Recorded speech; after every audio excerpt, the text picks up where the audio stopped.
Buenas tardes, mi nombre es Mireya Palacios y voy a hablar acerca de extracción y cuantificación de ácidos nucleicos, comenzando por definir a los ácidos nucleicos como biomoléculas grandes que cumplen funciones esenciales en organismos unicelulares, pluricelulares y virus. Una función importante de ellos implica el almacenamiento y la expresión de información génica y vamos a identificar al ADN y al ARN con sus principales diferencias como la doble cadena, cadena sencilla y la presencia de uracilos en el RNA.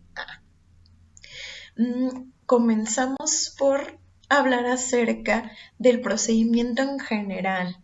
Bueno, van a compartir los protocolos de extracción de ácidos nucleicos tres puntos específicos. El primero es la lisis celular, donde se procede a la destrucción de las estructuras formadas, por ejemplo, por lípidos y proteínas, permitiendo la liberación de los ácidos nucleicos del núcleo celular.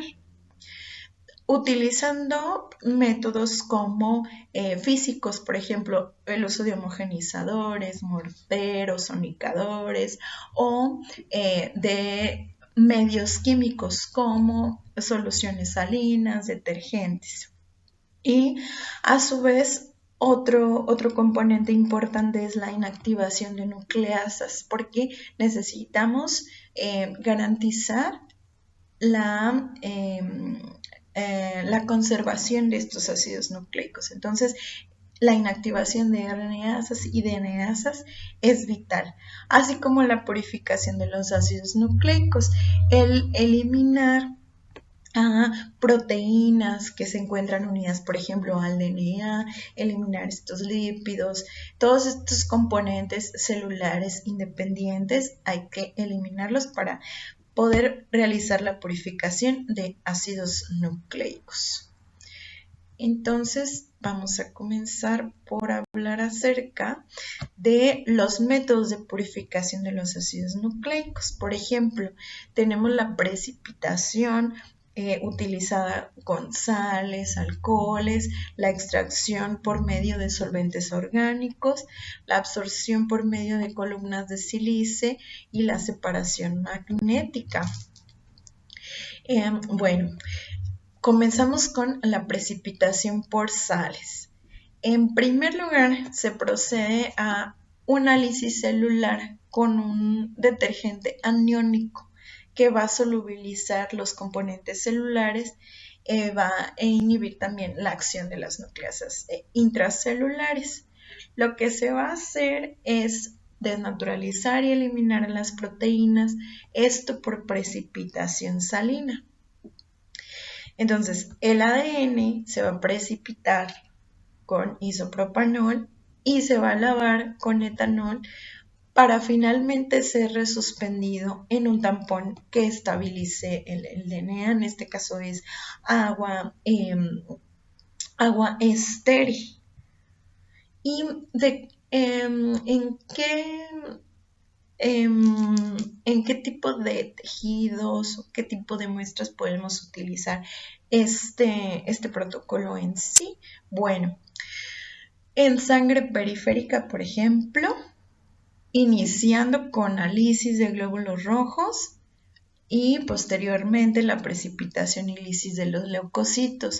Aquí principalmente vamos a manejar volúmenes de 3 mililitros, dependiendo del volumen de nuestra muestra. Y también podemos partir de células mononucleares de sangre periférica. Ahora,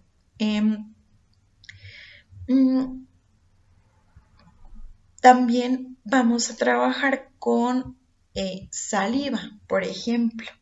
Esta requiere utilizar preservación, un preservante y la incubación a 50 grados 1 o 2 horas. ¿Esto para qué? Para aumentar el rendimiento del DNA obtenido. Además, esta puede procesarse a partir más o menos de 2 mililitros de saliva. mezclados con 2 mililitros de preservante. Hablando de tejidos, también pueden ser utilizados con esta técnica. Sin embargo, se pueden procesar cantidades muy variables de tejido, desde 5 miligramos hasta 1 gramo de tejido fresco congelado, por ejemplo. Y este protocolo también puede ser aplicado para la obtención de tejido fijado y parafinado. Aquí el proceso de disrupción es muy importante. Utilizar homogenizadores, algún tipo de medio para poder disgregar el tejido es importante, además de conservar la red de frío correspondiente para evitar la degradación. La disrupción del tejido pues también va a conllevar liberación de proteasas y otras enzimas involucradas en procesos de degradación de distintos componentes celulares. Entonces es habitual que se utilicen inhibidores enzimáticos para evitar la degradación celular durante este proceso. Y es importante que a la hora de trabajar con tejido parafinado se elimine la parafina con silol y etanol, por ejemplo. Entonces, aquí tenemos algunos ejemplos de protocolos y el tipo de rendimiento que se tiene utilizando esta técnica, donde básicamente vamos a utilizar sales, vamos a llevar la utilización de estos cambios iónicos de un medio, por ejemplo, isotónico, de isotónico a hipotónico, en el cual vamos a tener la hinchazón de nuestras células y por lo tanto su disgregación. Aquí tenemos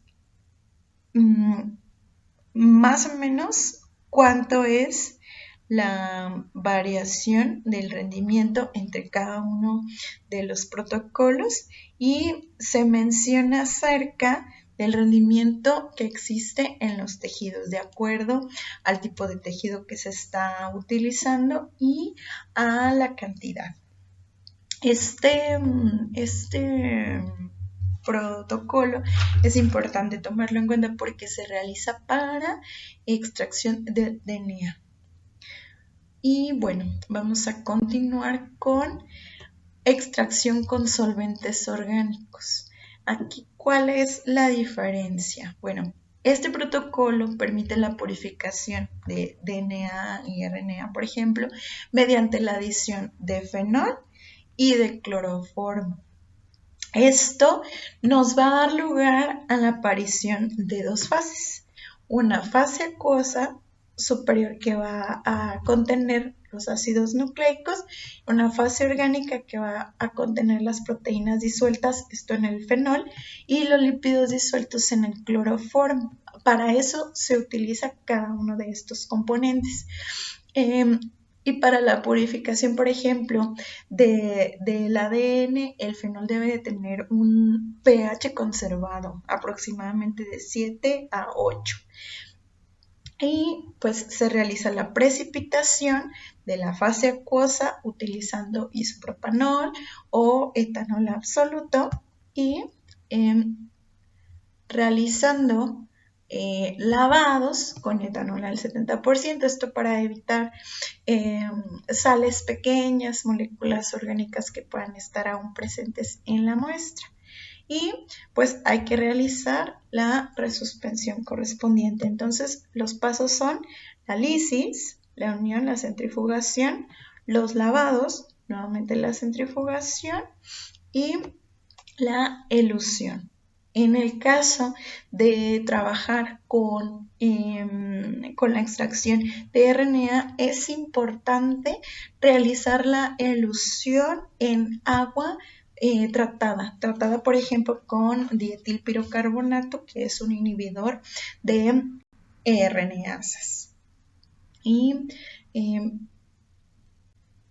Estos son algunos de los protocolos y rendimientos que se tienen. Por ejemplo, hablando de sangre, que también se puede utilizar sangre aquí, se puede utilizar saliva y se puede utilizar tejido. Chomsky y Saki hicieron un protocolo en el año 87 para extracción de RNA utilizando tiocianato de guanidina junto con fenilcloroformo. Esta es la base, por ejemplo, de reactivos como trisol o como quiasol. También aquí mencionamos el libro de Maniatis para que se revise. Y es importante hablar del rendimiento dependiendo del tipo de tejido y la cantidad de muestra de la que se parta. Pero aquí lo que vamos a encontrar es un alto rendimiento en general. Bastante buen rendimiento, sin embargo hay algunos tejidos que van a requerir, por ejemplo, alguna doble centrifugación o algo para la eliminación sobre todo de lípidos, como en el caso de los tejidos adiposos. Y bueno, continuamos con la absorción por columnas de sílice. El esqueleto de fosfatos del DNA le va a dar una carga negativa. Entonces, esa propiedad que tiene el DNA y el RNA es importante porque puede ser utilizado. En este caso, al principio de extracción de este tipo de método va a ser la capacidad que tiene de absorción de los ácidos nucleicos en una columna de sílice. Esto ante la presencia de altas concentraciones de sales cautrópicas. Aquí los contaminantes de la muestra van a ser eliminados por lavados posteriores de las columnas donde se encuentra el sílice añadido, lo pueden ver aquí, y finalmente el ADN y el RN es eludido con agua o un tampón de resuspensión de baja fuerza iónica a un pH neutro o ligeramente alcalino. Entonces aquí podemos ver cada uno de los pasos. La lisis, el uso de inhibidores de nucleasas, que es muy importante, la fijación de nuestra muestra con nuestra columna, el lavado correspondiente y la elusión, ya sea en agua estéril, tratada con DPC o sin tratar, dependiendo del ácido nucleico que se esté utilizando.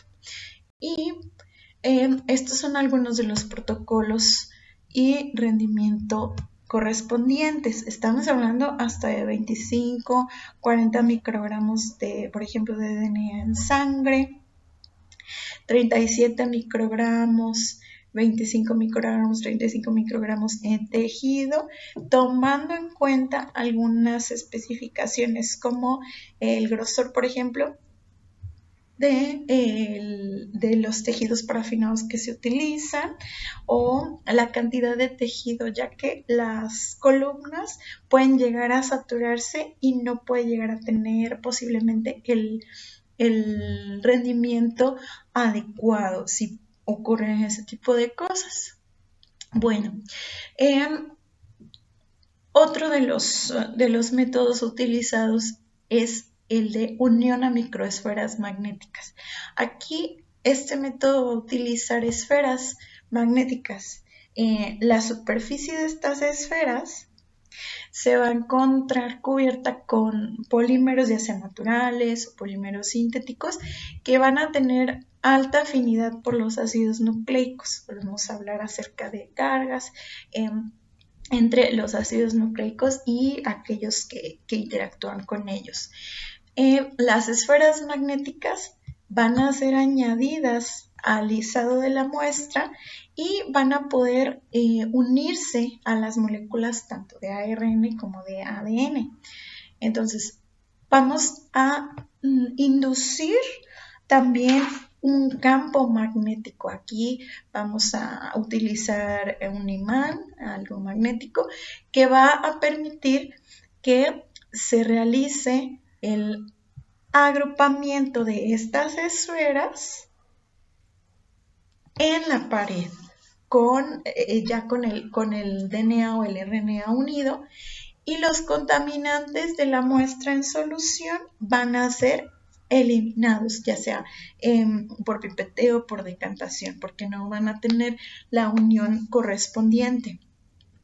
Esto se realiza con varios ciclos de resuspensión, de lavados, ya que las esferas quedan retenidas por el imán y el ácido nucleico es eluido en un tampón adecuado. Entonces, aquí podemos presentar esto como el inicio, como la lisis, absorción, la remoción de los contaminantes, que una vez que se realiza la unión de estas esferas con nuestros ácidos nucleicos, los contaminantes van a poder ser decantados y la elución correspondiente para su posterior lectura y utilización. Aquí hay algunos protocolos y rendimientos correspondientes. El rendimiento obtenido para muestras de sangre, para células mononucleares de sangre periférica, y también lo podemos utilizar para líquido amniótico, teniendo también un rendimiento de 0.5 a 3 microgramos, por ejemplo, y siendo posible utilizarlo con tejidos frescos, por ejemplo, o tejido parafinado. Es importante tomar en cuenta que cada uno de estos métodos de extracción debe de tener detrás el cuidado de utilizar UV adecuada para los equipos, para el instrumental, las pipetas, las puntas estériles, la utilización, por ejemplo, de campanas de extracción, el uso de guantes y cambio continuo también de guantes, y el manejo de cada una de las muestras por separado, cuidando no realizar contaminación entre cada una de ellas. Además de el cuidado de la red, por ejemplo, de frío en el caso de los tejidos, por ejemplo. Bueno, aquí se compara de cierta manera la calidad de las muestras o la calidad y rendimiento que podríamos conseguir en cada uno de estos procedimientos. Hablando de pureza, integridad y de funcionalidad hablando de a partir de cuántas kilobases podríamos obtener, por ejemplo, de DNA o de RNA, y de pureza, la mayor parte de ellos tienen bastante pureza. Sin embargo, al utilizar métodos, por ejemplo, con solventes orgánicos, posiblemente podemos tener rastros de fenol, rastros de cloroformo, que pues bajen un poco más la pureza de nuestra muestra. Sin embargo, dan bastante buena integridad. En cuestión de precipitación por sales, por ejemplo, la funcionalidad baja un poco, además de que estamos hablando solo de DNAs. Y hablando de pureza, por ejemplo, de integridad, vamos a hablar de la cuantificación de los ácidos nucleicos. Ok, la pureza. ¿Qué es la pureza? Por ejemplo, la pureza de la muestra va a estar relacionada con el valor de máxima absorbancia de los ácidos nucleicos, detectada a una longitud de onda de 200 nanómetros. Esa es la longitud de onda en la cual los ácidos nucleicos van a absorber la luz. Y bueno, vamos a tener diversos parámetros, como la relación de las absorbancias, una que es 260-280. Aquí podríamos conocer si el ácido nucleico obtenido está contaminado por la presencia, por ejemplo, de compuestos aromáticos, que ya que estos absorben, por ejemplo, longitud de onda de 200 nanómetros. Hay una relación muy estable entre estas longitudes de onda 260, 280. Y en general vamos a considerar al ADN, por ejemplo, de calidad óptima cuando la relación de 260 a 280 sea menor a 1.8 y menor a 2.1. Cuando hablamos de mayor, por ejemplo, a 2.1, aquí vamos a tener la indicativa de una presencia de ARN, por ejemplo, que ahorita vamos a hablar de su relación. Y por el contrario, si la relación es baja, hablando de 260 a 280 menor a 1.6, la muestra podría estar contaminada con proteínas o con fenoles, por ejemplo. Entonces, en el caso de contaminación por proteínas, será necesario llevar a cabo un tratamiento adicional para su eliminación, por ejemplo. No sé, el uso de proteinasas, como la proteinasa K, por ejemplo. Y si la contaminación es por presencia de fenoles, como por ejemplo con el uso de la técnica de fenolcloroformo o el uso de reactivos como trisol, pues es necesario limpiar la muestra con alcohol isoamílico y etanol. Ahora, hay una relación adicional también de absorbancia de 260 a 230 que se utiliza como medida para determinar pureza de ADN, puesto que a 230 se detecta la máxima absorbancia de sales presentes en la solución, tanto sales como carbohidratos como otros contaminantes. Entonces, en general, el DNA se va a considerar puro cuando el radio también de 260 a 230 va a estar entre 1.5 y 2.2. Un radio menor, por ejemplo, puede ser indicativo de contaminantes en la muestra.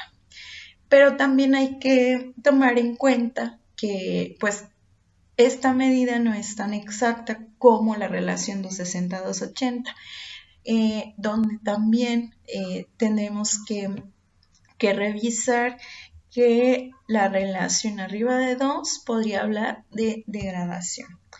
Y bueno, ¿cuáles son los métodos que podemos utilizar para realizar la cuantificación de estos ácidos nucleicos de manera correcta? Bueno, uno de ellos es la espectrofotometría. Aquí, ¿qué es lo que se realiza? Bueno, vamos a determinar concentraciones promedio de los ácidos nucleicos, ya sea ADN o RN, presentes en una mezcla, y su pureza. Entonces, cada molécula va a absorber energía en una longitud de onda específica, por ejemplo 260 nanómetros, a partir de la cual va a ser posible extrapolar la concentración de un soluto en una solución. ¿Cuál sería la concentración que tengamos de nuestro ácido nucleico en la muestra? Haciendo incidir una luz por parte, por ejemplo, del espectrofotómetro en nuestra muestra y realizando la determinación. Vamos a hablar de ADN puro cuando la relación 260-280 es aproximadamente 1.8 y ARN puro cuando la relación es aproximadamente de 2. Volvemos a mencionar estos puntos que son parámetros bastante importantes. Ahora, podemos utilizar también electroforesis de microfluidos. Aquí, ¿qué es lo que se utiliza? Hay un sistema tal cual de electroforesis de separación de ácidos nucleicos en un chip. Esto usa nanocapilares y marcadores fluorescentes que van a estar unidos o que se van a unir a nuestros ácidos nucleicos y por ese medio van a ser detectados. Entonces, aquí podemos encontrar también medidas como el RIM, en el cual hablamos de la integridad del RNA. Aquí vamos a encontrar la presencia de las regiones o las bandas 18S y 28S. Aquí hablamos de relación de fluorescencia con tiempo. Si logramos ver estos parámetros, hablamos de un RNA íntegro, porque nosotros tenemos que considerar que independientemente al hablar de la lectura, por ejemplo en espectrofotometría, y ver concentración, pureza, etcétera, no podemos hablar de integridad meramente. Entonces tenemos que realizar la verificación de la integridad. De esta manera se puede realizar, o también por medio de un gel de agarosa en el cual vamos a encontrar pues nuestras bandas correspondientes a 28S y 18S, donde podemos ver la integridad del RNA total, por ejemplo. Y otra manera en la cual podemos realizar la cuantificación de ácidos nucleicos es por fluorimetría. Aquí, ¿qué diferencia existe? Bueno, aquí vamos a determinar la concentración de ácidos nucleicos, RNA o DNA, en función de la emisión de un fluoróforo. El fluoróforo que se utilice, puedan ser varios, pero va a ser un agente intercalante. Entonces, este fluoróforo se va a unir de manera específica en el ácido nucleico y se va a realizar la determinación. Entonces, aquí vamos a poder tener una cuantificación exacta y sin interferencia de otras moléculas presentes. Por ejemplo, como va a ser más específico, no vamos a hablar acerca de proteínas u otros nucleótidos libres. Y aquí podemos ver la emisión de la fluorescencia con los nanómetros. Y otra manera en la cual podemos realizar la cuantificación pues es con PCR cuantitativa. Aquí esta variante de la PCR pues es utilizada para amplificar y simultáneamente cuantificar de forma absoluta el producto de la amplificación, por ejemplo, del ADN. Por lo tanto, los datos se van a recopilar durante el proceso de la PCR. Aquí lo que vamos a ver es una curva exponencial, un límite de detección por medio del fluoróforo correspondiente, y aquí lo que necesitaríamos es utilizar una muestra con concentración conocida, realizar una curva de calibración y de acuerdo con ella poder obtener la concentración correspondiente de nuestra muestra. Entonces, una muestra de concentración desconocida se puede estimar a partir del número CQ al compararlo con los CQ de una curva estándar de concentración conocida. Recordemos que el CQ es el límite de detección de nuestra muestra, el límite de detección del fluoróforo, donde a partir de ahí, de ese ciclo, vamos a tener detección. Y bueno, ¿qué diferencias podríamos encontrar? Bueno, dentro de estos métodos, aparte de su fundamento, por supuesto, vamos a tener ciertas ventajas como la precisión, la utilización de muestra, por ejemplo, de poca muestra en el caso de la espectrofotometría, de la microfluídica, de la fluorimetría, por ejemplo, inclusive de la PCR cuantitativa, en la cual también se requiere poca muestra y es altamente sensible y altamente específica. Sin embargo, van a tener cada una sus desventajas, como es, por ejemplo, la especificidad, el dato de información de pureza, lo complejo que es la utilización de cada uno, el costo, el equipamiento, el uso de reactivos, por ejemplo, que es importante tomarlos en cuenta a la hora de realizar la investigación, trabajar pues con aquello de lo que de lo que se tenga conocimiento, con aquello que nos ayude en tiempo, en optimizar recursos y pues en trabajar de la mejor manera con nuestras muestras. Entonces, estas son las indicaciones. Y pues nada, pues muchas gracias por su atención, espero les haya gustado. Dejo aquí mi correo electrónico por si existe alguna duda o algo y pues quedo a sus órdenes. Muchas gracias.